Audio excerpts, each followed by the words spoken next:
আমি আমার মনের কিছু কথা বলব। সেটা হলো কওমি মাদ্রাসা কোরআন সুন্নাহ দুনিয়াতে টিকে থাকার এবং টিকিয়ে রাখার যে প্রতিষ্ঠান, এই প্রতিষ্ঠান অনেক, এর মধ্যে সর্বশ্রেষ্ঠ এবং আমানতি প্রতিষ্ঠানের নাম কওমি মাদ্রাসা। তো কওমি মাদ্রাসা এটা একটা স্বপ্ন, কওমি মাদ্রাসা এটা একটা দায়িত্বের নাম, কওমি মাদ্রাসা একটা আমানতের নাম।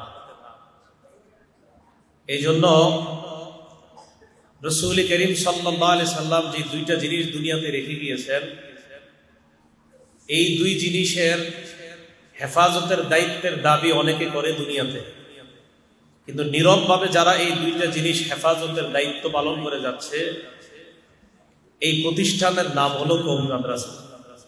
কোরআন এবং সুন্নাহ ইনশাআল্লাহ এই প্রতিষ্ঠানের মাধ্যমেই পৃথিবীতে আল্লাহ পাক রব্বুল আলামিন হেফাজত করবেন কোরআন এবং সুন্নাহ। কোরআন হেফাজত তো আল্লাহ করবেন, তো সিস্টেমটা হলো হাফেজদের সিনায় কোরআনটা রেখে আল্লাহ হেফাজত করবেন। সারা পৃথিবী এই ব্যাপারে একমত, কওমি মাদ্রাসা থেকেই সবচেয়ে বেশি হাফেজে কোরআন তৈরি হয়। নবীজি সাল্লাল্লাহু আলাইহি সাল্লাম বলেছেন, তারাকতু ফীকুম আমরাইন, আমি তোমাদের কাছে দুটি জিনিস রেখে গেলাম, লান তাদিল্লু মা তামাসসাকতুম বিহিমা, এই দুটি জিনিস যতদিন তোমরা আঁকড়ে ধরে থাকবে তোমরা পথভ্রষ্ট হবে না। কিতাব আল্লাহি ওয়া সুন্নাত রাসূল, একটা হলো আল্লাহর কিতাব আর একটা রাসূল করিম সাল্লাল্লাহু আলাইহি সাল্লামের সুন্নাত। আল্লাহর কিতাব পবিত্র কোরআন, কোরআনের ব্যাপারে আল্লাহ পাক রব্বুল আলামিন কোরআন থেকে বলেন, লা ইয়াতিহিল বাতিলু মিন বাইনি ইয়াদাইহি ওয়ালা মিন খালফিহি, কোরআনের সামনে পিছন থেকে কোনো বাতিল অনুপ্রবেশ করতে পারবে না।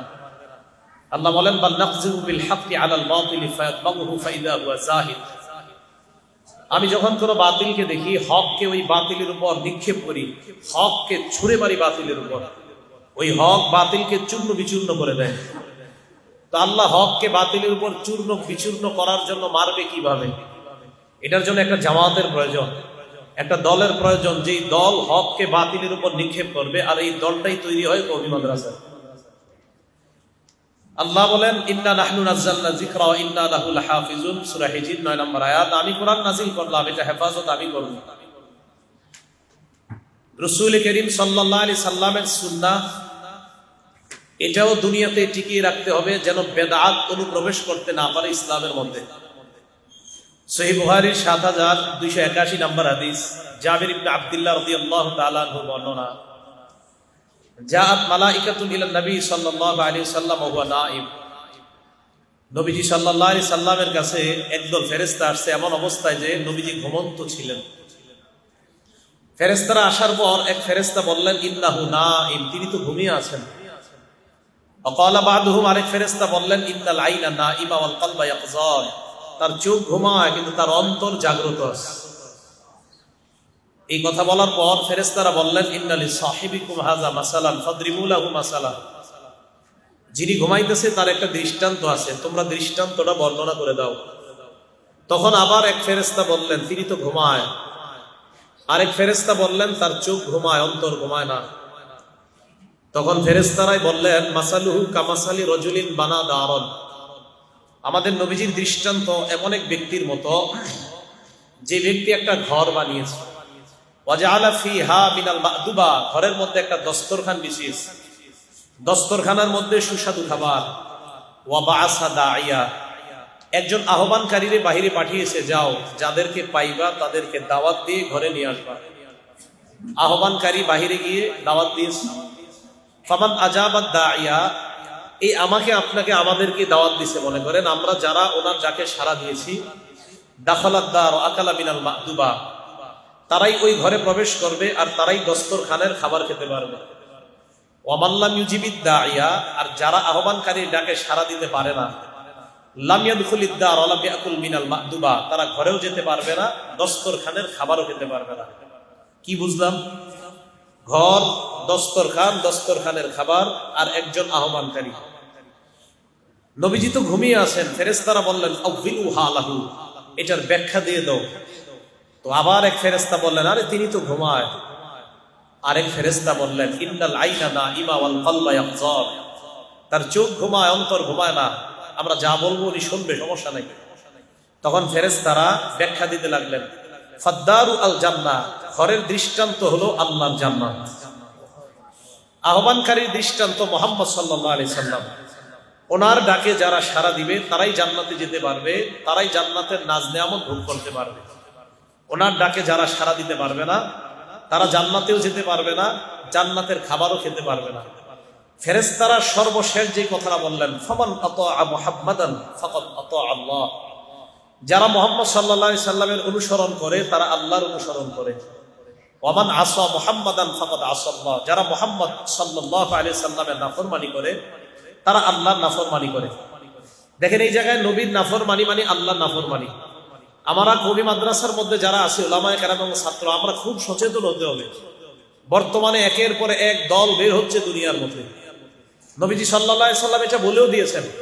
আবু দাউদ শরীফের 5259 নম্বর হাদিস, নবীজি বলেন, ইন্না বাইনা ইয়াদাইস সাআতি ফিতানান কাকিতাইল লাইলিল মুসলিম, রাতের অন্ধকারের টুকরার মতো একের পর এক ফিতনা আমাদের সামনে আসতেই থাকবে।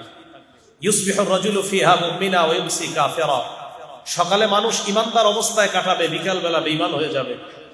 ইউমসি মুমিনা ওয়া ইউসবিহু কাফিরা, বিকাল বেলা ইমানদার অবস্থায় থাকবে তো সকালবেলা বেঈমান হয়ে যাবে। এই জামানায় ফিতনা একের পর এক আসতেই থাকবে, নবীজি বললেন। তো দেখেন ফিতনা কত রূপে আসে। বর্তমানে একটা ফিতনা আমাদের দেশে, যে ফিতনার নাম আহলে কোরআন। আহলে কোরআন মানে তারা শুধু কোরআন মানে, হাদিস মানবে না, শুধু কোরআন মানবে, হাদিস মানবে না। তো দেখেন আমাদের হাদিস কেন পড়ার প্রয়োজন। আজকে বুখারী শরীফের অনুষ্ঠান, শেষ সবক হবে। হাদিস কেন পাঠের প্রয়োজনীয়তা আছে আমাদের। ইবনে মাজার 12 নম্বর হাদিস, দাওরা হাদিসের ছাত্র ভাইরা দেখবেন, এই হাদিসে আছে নবীজি সাল্লাল্লাহু আলাইহি সাল্লাম বলেন, ইউশিকু রাজুলু মুত্তাকিআন আলা আরিকাতিহি, এমন একটা সময় আসবে কোন মানুষ নিজেকে পণ্ডিত দাবি করে এইভাবে সিংহাসনের মধ্যে বসবে। বসার পর ইউহাদ্দাসু বিহাদিসিন মিন্নি, আমরা ছাত্র ভাইরা, আমরা যারা আছি হাদিসের ছাত্র, আমিও একজন ছাত্র, আমি মরণ পর্যন্তই ছাত্র, হাদিসের পাঠক। মরণ পর্যন্ত আমরা সবাই ছাত্র।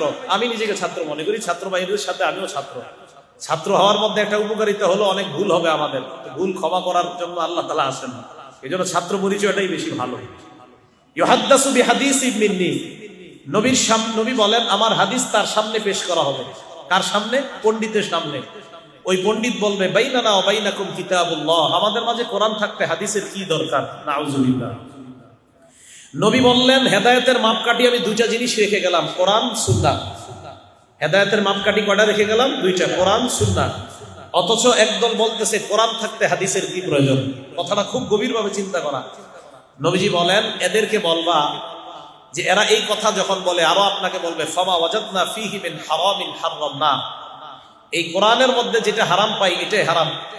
ওয়ামা ওয়াজাদনা ফীহি মিন হালালিন ইস্তাহলালনা, কোরআনের মধ্যে যেটা হালাল পাই এটাই হালাল, তো আর হাদিসের কি দরকার? নবীজি বলেন, এদেরকে শোনায়া দিবা, আলা ওয়া ইন্নামা হারামা রাসূলুল্লাহ মিসলু মা হারামাল্লাহ, আল্লাহ কোনো কিছু হারাম করলে যেমন হারাম হয়, আমি নবী হারাম করলো আল্লাহর হারাম করার মতোই হারাম হয়ে যায়। দেখেন নবীজি সাল্লাল্লাহু আলাইহি সাল্লাম বললেন, রেখে গেলাম দুইটা, আহলে কোরআন কয় না, কোরআন থাকতে হাদিসের কি প্রয়োজন। তাদের একটা বড় টার্গেট, এক পর্যায়ে তারা বলবে কোরআন মানার প্রয়োজন নাই। এই জন্য আমরা সচেতন হতে হবে। কিভাবে বলবে? কারণ যারা এখন বলতেছে যে হাদিস মানার প্রয়োজন নাই, কি দাবি? তারা দাবি করে হাদিস সাহাবায়ে কেরাম লেখছে, মানুষ লেখছে, এগুলো মানা যাবে না। একদিন তারাই বলবে কোরআনও তো সাহাবাদের লেখা, সুতরাং কোরআনও মানা যাবে না। এটাই তাদের মূল টার্গেট। এই জন্য আমাদের দুইটা জিনিস মনে রাখতে হবে, কোরআন সুন্নাহ। আল্লাহর কসম করে বলি, কেউ যদি কোরআনের অনেক বড় একজন অভিজ্ঞ হয়ে যায়, হওয়ার পরে উনি যদি বলে যে হাদিস মানার প্রয়োজনীয়তা নাই, উনি এই কথা প্রমাণই করতে পারবে না যে শুধুমাত্র কোরআন মেনে উনি পুরা শরীয়তটা উনি বুঝ দিতে পারবে। এটা অসম্ভব, এটা সম্ভব না। এই জন্য আহলে কোরআন যারা, তাদের আজীব কিছু টার্গেট আছে। বুখারী শরীফের 49 নম্বর হাদিস, আবার বুখারী শরীফের একাধিক হাদিসের মধ্যে পাবেন, দেখবেন নবীজি সাল্লাল্লাহু আলাইহি সাল্লাম মেরাজে গেলেন। মেরাজ থেকে আসার সময় মুসা আলাইহিস সালামের সাথে সাক্ষাৎ হওয়ার পর মুসা নবী বলছেন, কি দিছে? তো বলছে 50 ওয়াক্ত নামাজ। তো মুসা আলাইহিস সালাম বললেন, আপনি যান, পারবেন আপনার উম্মত কমাইতে কমাইতে। বুখারীর দুই ধরনের বর্ণনা আছে, 5 ওয়াক্ত করে কমিয়েছে, 10 ওয়াক্তের ব্যাপারও আছে। যাই হোক, সর্বশেষ 5 ওয়াক্ত আছে। মুসা নবী বললেন, কয় ওয়াক্ত? নবী বললেন 5 ওয়াক্ত। বললেন, রাজি রাব্বাক, আবার যান আল্লাহর কাছে, আপনার উম্মত পারবে না। আমাদের নবীজি জবাব দিয়েছিলেন, ইস্তাহইয়াইতু মির রাব্বি, আমার লজ্জা করতেছে। নবীজি বলতেছে আমার লজ্জা করে আল্লাহর কাছে আর যাইতে, আমি পারবো না। তো 5 ওয়াক্ত নামাজ নিয়ে আমাদের নবী দুনিয়াতে রওনা করলেন। এখন আল্লাহ প্রথমে দিছে 50 ওয়াক্ত। তো আহলে কোরআন যারা বলে শুধু কোরআন মানি, তারা দাবি করে যে আল্লাহ কেনই বা একদিনে 50 ওয়াক্ত নামাজ উম্মতকে দিবে, এটা তাদের মাথায় ধরে না। যারা বলে শুধু কোরআন মানি, মনে করেন আল্লাহ 5 ওয়াক্ত দিয়েছে কিন্তু প্রথম তো 50 ওয়াক্ত। তো তারা বলে এটা নবীর নামে মিথ্যাচার, নবী এই কথা বলে নাই। কেন? আল্লাহ একদিনে 50 ওয়াক্ত নামাজ কেনই বা মানুষকে দিবে, একদিনে কি 50 ওয়াক্ত পড়তে পারবে? এটা তাদের যুক্তিতে ধরে না। এটার জবাবে আপনারা যারা আমরা আছি, আমরা জবাব দিব। আবার হাদিসের ছাত্র যারা আছেন জবাবটা মনে রাখেন। সূরা মাআরিজে আছে, তারজুল মালাইকাতু ওয়ার রূহু ইলাইহি ফি ইয়াউমিন কানা মিকদারুহু 50 আলফা সানা। আল্লাহ পাক বলতেছেন একদিন হবে 50,000 বছরের সমান। একদিন কয় হাজার বছরের সমান? তো যারা বলে আহলে কোরআন, কোরআন পড়ে, এই আহলে কোরআন ওয়ালারা কোরআন পড়তে পড়তে যখন সূরা মাআরিজে যাবে, ওনার একদিনে 50 ওয়াক্ত নামাজ মাথায় ঢুকে না। তো একদিন যখন দেখবে কোরআনে লেখা 50,000 বছরের সমান, সেদিন বলবে কোরআন মানি না। একদিনে 50 ওয়াক্ত নামাজ মাথায় ঢুকে না, তো একদিন 50,000 বছরের সমান, এটা কিভাবে ঢুকবে? এটা তো হাদিসের না, এটা কোরআনের কথা। এই জন্য এটা ধোঁকাবাজি। কোরআন সুন্নাহ দুটোটা মানতে হবে।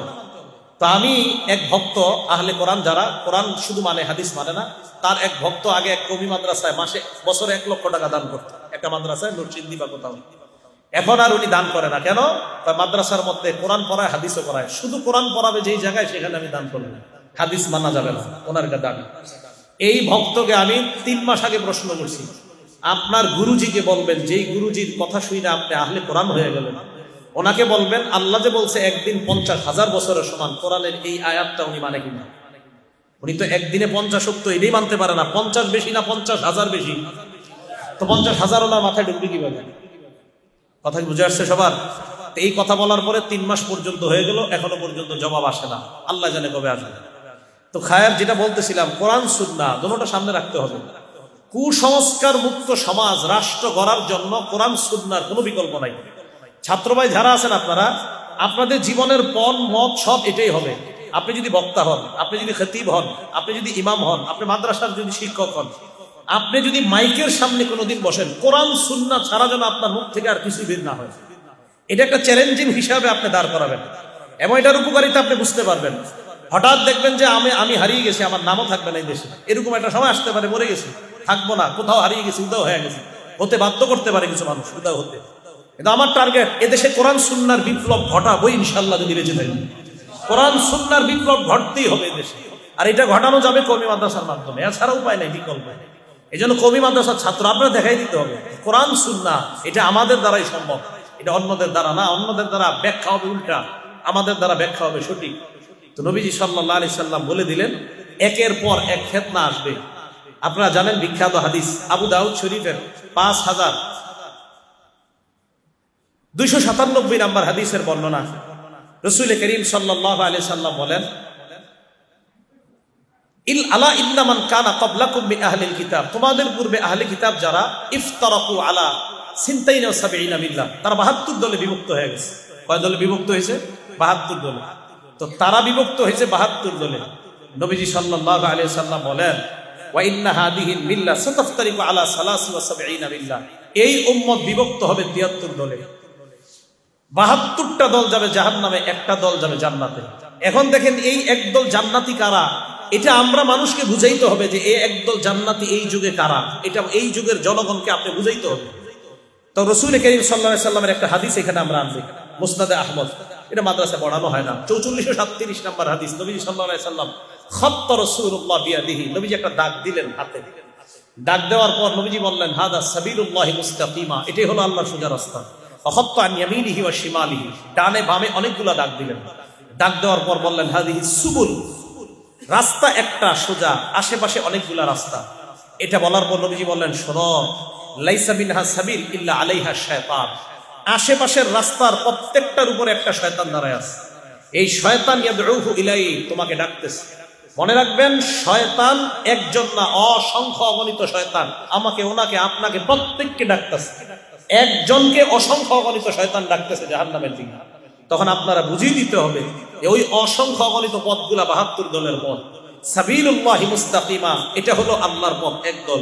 আর নবী বলেন এটার দিকে আমি তোমাদেরকে ডাকি, অন্যটার দিকে তোমাদেরকে ডাকে শয়তান। আমার রাস্তায় আসো, তাহলে হবে জান্নাতি একদল। ওই রাস্তায় যাবা, সেটা হবে 72 দলের একদল। সাহাবারা বললেন হুজুর, ওই 72 দলের জাহান্নামী হবে আর 73 দলের একদল জান্নাতি হবে, এই একদল জান্নাতি কারা? তো রাসূল করিম সাল্লাল্লাহু আলাইহি সাল্লাম তিরমিজি শরীফের 2641 নম্বর হাদিসের মধ্যে বলে দিলেন, একদল জান্নাতি মা আনা আলাইহি ওয়া আসহাবি, আমি আর আমার সাহাবারা যেই মতের উপর, যেই পথের উপর, যেই আদর্শের উপর আছি, এটাই হলো একমাত্র নাজাতপ্রাপ্ত দল। আমরা তালিবে ইলম ছাত্র ভাই যারা আছি, সারা জীবন মনে রাখবেন, নবীজি সাল্লাল্লাহু আলাইহি সাল্লামের সুন্নাহ আর আল্লাহর কোরআন, এই দুইটা সাহাবায়ে কেরাম ছাড়া বোঝা অসম্ভব। সাহাবায়ে কেরাম যেমন বুঝছে, এই বুঝটা আমাদের মধ্যে যখন আসবে তখন হবে সঠিক বুঝ। অন্য দেখেন বর্তমানে মুখ খোলা রাখা যাবে কি যাবে না, এটা নিয়েও ইখতিলাফ শুরু হয়েছে বর্তমানে সারাই। এখন দেখতে হবে সাহাবায়ে কেরাম কি ব্যাখ্যা দিছে। তাফসীর খোলেন, আব্দুল্লাহ ইবনে আব্বাস বলেন, এইভাবে নারী তার মুখ ঢাকবে, মাথা ঢাকবে, শুধুমাত্র ইল্লা আইনান ওয়াহিদা, একটা চোখ খোলা রাখবে। তো সাহাবায়ে কেরাম ব্যাখ্যা দিলেন এক চোখ খোলা রাখবে। মুহাম্মদ ইবনে সিরিন বলেন, সালতু আবিদা আস-সালমানি, আমি আবিদা আস-সালমানিকে প্রশ্ন করলাম, আল্লাহ তাআলা যে কোরআনে বলছে যে মুখ ঢেকে রাখবে, এটা দ্বারা মাথায় জিলবাব ফালাইবে, এই জিলবাব দ্বারা কি উদ্দেশ্য? সূরা আহজাব 59 নম্বর আয়াত, আল্লাহ পাক রব্বুল আলামিন বলছে ইউদিনিনা আলাইহিন্না মিন জালাবিবিহিন্না। জালাব জিলবাব শব্দের বহুবচন। এটা দ্বারা কি উদ্দেশ্য? উনি এইভাবে একটা রুমাল নিলেন, নেওয়ার পর এইভাবে পেঁচাইলেন, একদম অবিকল অভিনয় করে দেখিয়ে দিয়েছেন যে এইভাবে ইল্লা আইনাহুল ইউসরা, শুধু বাম চোখ ছাড়া আর কিছুই খোলা রাখতে পারবে না। এখন দেখেন সাহাবায়ে কেরাম তাবিঈনরা যে ব্যাখ্যা দিছে, ওনাদের ব্যাখ্যাটা কি সঠিক হবে না এই যুগে আমরা নতুন কোন ব্যাখ্যা দাঁড় করাইলে এটা সঠিক হবে? হ্যাঁ, সাহাবায়ে কেরাম ব্যাখ্যা। এই জন্য নবী বলছে আমি আর আমার সাহাবারা যে মতের উপর আছে। আপনারা বুখারী ছাত্র যারা বুখারীতে বিখ্যাত হাদিস পড়ছেন, আম্মা জান আয়েশা সিদ্দিকা রাদিয়াল্লাহু তাআলা আনহা যখন উনি ওনার হার হারিয়ে ফেললেন, পালকি থেকে নাইমা হার খুঁজতে গেলেন, আয়েশা দেখে পালকি চলে গেছে। উনি বললেন আমি ওই জায়গায় বসে রইলাম, আমার বিশ্বাস নবীজি আমারে না পাইলে লোক পাঠাবে আমাকে নেওয়ার জন্য। সফওয়ান রাদিয়াল্লাহু তাআলা উনি পিছনে ছিলেন, আম্মা জান এইখানে মনে করেন, উনি একটু দূরে ছিলেন। ওখান থেকে আসতে আসতে আম্মা জানের কাছে এসে উনি ঘুমাই গেছে। তো আম্মা জান আয়েশা বলেন, সফওয়ান কোনো কথা বলে নাই, গায়রা ইস্তিরজাইহি, শুধু বলছে ইন্না লিল্লাহি ওয়া ইন্না ইলাইহি রাজিউন। এই জায়গাটা ভালো করে শোনেন। আপনারা কিভাবে সাবেত করবেন যে মুখ যে ঢাকতে হবে? আমি শুধু এটা বলতেছি। আজকে ওলামায়ে কেরামের উদ্দেশ্যে আমার বয়ানগুলো না, ছাত্র ভাই যারা আছেন আপনাদের সাথে আমার মুজাকারা চলতেছে। কিভাবে দেখেন আমরা সাবেত করবো এই জায়গাটা। আম্মা জান আয়েশা সিদ্দিকা বলেন, সফওয়ান আমারে দেখে ইন্না লিল্লাহ বলার পর আমার ঘুম ভাঙছে। সফওয়ান আমাকে চিনে ফেলেছে, এই জায়গাটা দেখেন। কারণ সফওয়ান পর্দার বিধান নাজিলের আগে আমাকে দেখেছে। কি বোঝা যায় এখান থেকে? সফওয়ান পর্দার বিধান নাজিলের আগে আমাকে দেখেছে, তাই আমাকে চিনে ফেলেছে। এইটা কেন বললেন? পর্দার বিধান নাজিলের আগে আমাকে দেখেছে, এটা কেন বললেন? তার মানে এখন পর্দার বিধান নাজিল হয়ে গেছে, এখন দেখা আর জায়েজ নাই। তো আমাকে দেখার সাথে সাথে আমি যখন উঠলাম, দেখেই চিনে ফেলছে। আমি সাথে সাথে বুখারীর হাদিসে দেখবেন আম্মা জান আয়েশা বলেন আমি আমার চেহারা ঢেকে ফেললাম। বুখারী স্পষ্ট প্রমাণ করে মহিলারা চেহারা ঢাকতেই হবে। এই জন্য এই হাদিসগুলা জনগণের সামনে আপনি সাবলীল ভাষায় উপস্থাপন করে বলতে হবে। কোরআন বলে যে তোমরা ইল্লামা যহারা মিনহা, অতটুকু খোলা রাখা যাবে যতটুকু খুলতে হয় মানুষের সামনে। এই ব্যাখ্যা এখন আপনাকে দিতে হবে যে যতটুকু খোলা রাখা যায় তার উদ্দেশ্য দুইটা, একটা হলো সতর আর একটা আওরাত। সতর আর আওরাতের মধ্যে পার্থক্য। সতর বলা হয় যা বাবার সামনে খোলা রাখা যায়, সতর বলা হয় যা ভাইয়ের সামনে খোলা রাখা যায়, সতর বলা হয় যা চাচার সামনে খোলা রাখা যায়, সতর বলা হয় যা মামার সামনে খোলা রাখা যায়, আওরাত বলা হয় যা অন্যের সামনে খোলা রাখা যায় না। মামার সামনে খোলা রাখা যায় চেহারা, বাবার সামনে চেহারা খোলা রাখা যায়, চাচার সামনে চেহারা খোলা রাখা যায়, ভাইয়ের সামনে চেহারা খোলা রাখা যায়, এটা সতর। আওরাত বলা হয় অন্যের সামনে চেহারা ঢেকে রাখা, এটা হলো আওরাত। আওরাত আর সতরের মধ্যে পার্থক্য কোত্থেকে নেবেন? তিরমিজির বর্ণনা, আল মারআতু আওরাহ। নবীজি বলছেন নারী হলো আওরাত, ঢেকে রাখার জিনিস। তখন আপনি জনগণকে ব্যাখ্যা করে বুঝাতে হবে সতর আর আওরাতের পার্থক্য। যা বাবার সামনে খোলা রাখা যায় এটা সতর, যা অন্যের সামনে খোলা রাখা যায় না এটা আওরাত। এইভাবে আপনি হাদিস থেকে এই জিনিসগুলা জনগণকে বলতে হবে। জনগণ আপনার সামনে আকল খাটাবে, আপনি আকলের ধার ধারে না। আপনি কোরআন সুন্নাহ প্রচার এইভাবে প্রচার প্রসার করবেন যেন আপনাকে কেউ সমস্যায় ফেলতে না পারে। মুসলিম শরীফের আমাদের মাদ্রাসার সিরিয়াল অনুযায়ী হাদিস সংখ্যা হবে 3033টা। 335 নম্বর হাদিস। আর হাদিস সংখ্যা যদি তাকরার অনুযায়ী হয় মুসলিমের হাদিস সংখ্যা হবে 7453টা, সেখানে 650 নম্বর হাদিস হবে 650। আর আমরা মাদ্রাসায় যে নুসখাটা আছে এখানে দেখবেন 3033, সেখানে 335। এই জায়গাটা হাদিস আছে দেখবেন। মুআযাহ নামে এক মেয়ে আসছে আম্মাজান আয়েশার কাছে। আসার পরে বললেন, আম্মাজান, রমজান মাসে আমরা মহিলারা অসুস্থ হইলে রমজানের পরে কি নামাজ কাজা করব না রোজা? প্রশ্ন করছে। আম্মাজান কয়, তুমি কি হারুরি? মুসলিম শরীফে পড়ছেন আপনারা, তুমি কি হারুরি? মানে আম্মাজান, হারুরি না, হারুরি মিশরের আশেপাশে একটা এলাকার নাম। ওই এলাকার মানুষ আকল খাটায়। আকল, আকল কি? আকল বলে নামাজ শ্রেষ্ঠ ইবাদত না রোজা শ্রেষ্ঠ ইবাদত? নামাজ। এখন রমজানের পরে মা বোনরা কি রোজা আদায় করবে না নামাজ? রোজা। তো আকল বলে নামাজ আদায় করা, শরীয়ত বলে রোজা আদায় করা। আপনারা এইভাবে হাদিসটা বইলা জনগণকে বুঝাইবেন, শরীয়ত যেখানে স্পষ্ট বিধান আছে সেখানে আকল চলবে না। আকল কয় মা বোনরা রমজান মাসের নামাজগুলা কাজা করবে, শরীয়ত কয় না রোজা কাজা করবে। সেখানে আকল বিসর্জন দাও, সুন্নাহ গ্রহণ করো, শরীয়ত গ্রহণ করো। জনগণ তখন বুঝবে হ্যাঁ দলিল গ্রহণ করতে হবে, আকল সব জায়গায় খাটাইলে হবে না। তখন আকল দিয়ে একদল প্রমাণ করবে চেহারা খোলা রাখা যায়, আপনি বুখারী দিয়ে প্রমাণ করবেন চেহারা ঢাকতে হবে। আকল দিয়ে প্রমাণ করবে চেহারা খোলা রাখা যায়, আপনি ইবনে কাসির দিয়ে প্রমাণ করবেন চেহারা ঢাকতে হবে। আকল বলবে চেহারা খোলা রাখা যায়, আপনি আব্দুল্লাহ ইবনে মাসউদ, আব্দুল্লাহ ইবনে আব্বাসকে দিয়ে প্রমাণ করবেন না চেহারা ঢাকতে হবে। আকল বলবে চেহারা খোলা রাখা যায়, আপনি অন্ধ সাহাবা আব্দুল্লাহ ইবনে উম্মে মাকতুমকে দিয়ে প্রমাণ করবেন। হাদিসে আপনারা পড়ছেন নবীজির সামনে তার দুই বিবি বসা, আব্দুল্লাহ ইবনে উম্মে মাকতুম আসছে। আসার পর নবীজি বললেন, ইহতাজিবা মিনহু, এই পর্দা করো, যাও। দুই বিবি বলে, হুজুর আলাইসা হুয়া কদ আমা, সে তো অন্ধ। নবীজি বললেন, তোমরা দুইজন কি অন্ধ? আফা আমিয়া ওয়ানে আনতুমা আলাস্তুমা তুবসিরানিহি, তোমরা দুইজন কি অন্ধ নাকি? তোমরা তাকে দেখো না? অন্ধ সাহাবার থেকে নবী তার বিবিরে পর্দা করতে বলতেছে, তো চেহারা আর কখন ঢাকবেন বলেন? তো বুঝাইতে চাইলাম কোরআন সুন্নাহটা আমরা জনগণের সামনে কোরআন সুন্নাহ দিয়ে প্রমাণ করব যে এটা শরীয়ত, এটা ইসলাম। এই চেহারার ব্যাপারটা দেখবেন অনেক দল নামে ইসলামী নাম দিয়ে আপনাদের সাথে বলবে না চেহারা না ডাকলে কোনো সমস্যা নাই। আপনি দল মত কে কি বলছে এটা না, কোরআন সুন্নাহ দিয়ে প্রমাণ করবেন চেহারা ডাকতে হবে। তো আমি বুঝাইতে চাইলাম কুসংস্কার বিভিন্ন পদ্ধতিতে আমাদের সামনে আসবে, কোরআন আর সুন্নাহ হবে আমাদের হাতিয়ার। আল্লাহ তো কোরআনে বলছে, আপনারা জানেন না কি, ওয়ালা ইয়াতুনাকা বিমাসালিন ইল্লা জিনাকা বিল হক ওয়া আহসানা তাফসীরা। মানুষ বিভিন্ন উল্টাপাল্টা ব্যাখ্যা আনবে আপনার সামনে, নবী আমি আল্লাহ এর উত্তম ব্যাখ্যা দিয়ে দিব। আমরা কওমি মাদ্রাসার ছাত্রদের হাতিয়ার দুইটা, কোরআন সুন্নাহ, কোরআন সুন্নাহ। হ্যাঁ, কোরআন সুন্নাহ থেকে আরো দুইটা বের হবে, ইজমা কিয়াস। বাকি জনগণের সামনে ইজমা কিয়াস এটা অতটা বলার প্রয়োজন নাই। জনগণের সামনে আমরা সাবলীল কথাগুলো বলবো, কোনো দলকে আমরা অ্যাটাক করবো না, কাউকে কিছু বলবো না। কওমি মাদ্রাসার ছাত্রদের চিন্তা চেতনা হবে, আমি কোরআন বলবো, আমি সুন্নাহ বলবো।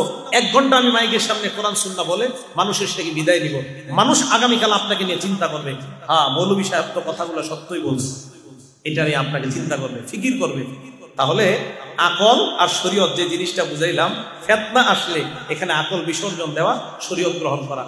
এটা বলার পর পরে জনগণকে বলবেন, বলেন তো আমাদের নবী শরীয়তে ঈদ রেখে গেছে কয়টা? তো জনগণ বলবে 2টা। আপনিও হাদিস থেকে দলিল দিবেন, একটা রমজানের ঈদ আর একটা কোরবানির ঈদ। তখন আপনারা তাদেরকে বলবেন, আচ্ছা বলেন তো শরীয়ত ঈদ রাখছে 2টা, আকল বলে আরো কয়েকটা পালন করলে খারাপ কি? নবীর জন্য আমরা পালন করব। তখন জনগণকে বলবেন, আচ্ছা বলেন তো আমরা আকল নিব না শরীয়ত? তখন তারা আপনাকে বলবে, না হুজুর আমরা শরীয়ত গ্রহণ করব। ও শরীয়ত গ্রহণ করবেন? হ্যাঁ, তাহলে বলেন ঈদ কটা পালন করবেন? 2টা। এটা শরীয়ত। আকল বলবে বেশি পালন করলে খারাপ কি, শরীয়ত বলে না ঈদ 2টা। এই জন্য বুখারী থেকে আপনারা দলিল পাবেন, হযরত ওমর ফারুক রাদিয়াল্লাহু তাআলা আনহুর সাথে এক সাহাবা ঈদগাহে গেছে। এরপরে আপনার আবু দাউদ শরীফের মধ্যে দেখবেন আব্দুল্লাহ ইবনে আমর ইবনুল আস, আব্দুল্লাহ যখন তার বাবার কাছে গেছে, ওনার বাবা ওনারে খানা দিছে, নাও খাও। আব্বা আমি তো রোজা। তুমি রোজা রাখছো মানে আজকে? কিসের রোজা? তুমি জানো না এই দিনে রোজা রাখা নিষেধ? আব্বা কোরবানি তো হয়ে গেছে 2-1 দিন আগে। না, 10, 11, 12, 13 এই 4 দিন রোজা রাখা জায়েজ নাই, 4 দিন খাইতে হবে। এই খাওয়ার সময় রোজা মানুষ রাখে আল্লাহর জন্য, কিন্তু এই 4 দিন খাওয়াটা এটাই শরীয়ত। এই 4 দিন রোজা না রাখা এটাই শরীয়ত। আকল বলে রোজা রাখা তো ভালো কাজ, শরীয়ত বলে না এই 4 দিন রোজা রাখা হারাম। রমজানের ঈদ এই 5 দিন রোজা রাখা হারাম, শরীয়ত বলে 5 দিন রোজা রাখো না। আকল কয় আল্লাহর জন্য রোজা রাখলে ক্ষতি কি? বলেন কোনটা গ্রহণ করবো, শরীয়ত না আকল? এইভাবে সুন্নাহ আমরা মানুষের সামনে পেশ করতে হবে। তো যে বিষয়টা